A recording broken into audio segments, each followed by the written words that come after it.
Alors, qu'est-ce qu'un design sprint? Ça consiste en 5 jours à faire travailler un groupe d'étudiants, ici 120 étudiants par petit groupe, autour d'un sujet qui a été posé par Pierre Fabre. Et l'enjeu, c'est de passer du problème à des pistes de solutions qui sont converties dans des campagnes de com sur le sujet, ici, la protection solaire des jeunes.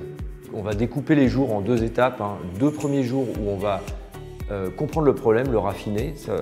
Ça va jusqu'à aller faire de l'entretien micro-trottoir dans la rue. Et la deuxième partie de la semaine, donc à partir du mercredi jusqu'au vendredi, on va imaginer des pistes de solutions, le maximum de solutions. L'un des intérêts de cette semaine, c'est qu'on a mixé des groupes de 2 écoles, ISEG qui est une école de la com et IARTSUP qui est une école de l'image et de l'animation. L'idée principale, c'est qu'on veut faire travailler les jeunes dans les codes des jeunes et non pas travailler sur le global de la protection solaire.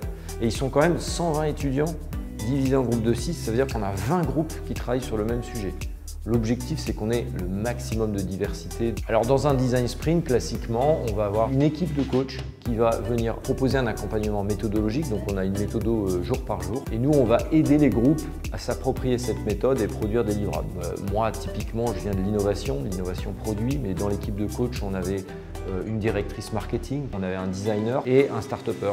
Être coach, c'est accompagner le mouvement. Donc, par exemple, il y a des idées auxquelles je ne crois pas forcément à titre individuel, mais je fais confiance au groupe pour le pousser à l'extrême, pour dire « Ok, allez-y, poussez-le et faites en sorte que le truc soit pitchable ». L'objectif là, c'est vraiment de sortir de la zone de confort. Alors, qu'est-ce qu'on va faire de ces concepts? Dans l'idée, c'est que cette séquence-là qui s'est jouée sur Nantes pourrait se jouer sur d'autres territoires, notamment à l'étranger, en Allemagne, en Italie ou en Espagne, où les jeunes ont un autre rapport par essence au soleil et à la protection solaire. Le constat étant posé que les jeunes sont conscients qu'il faut mettre de la crème, en remettre, ne pas s'exposer, etc. Mais ils ne passent pas à l'acte. La question, c'est comment on fait passer les jeunes à l'acte pour mieux se protéger. C'est vrai qu'on peut dire, dans la posture de l'étudiant, ici, on les a mis comme si c'était 20 agences de com qui allaient suivre un processus créatif complet.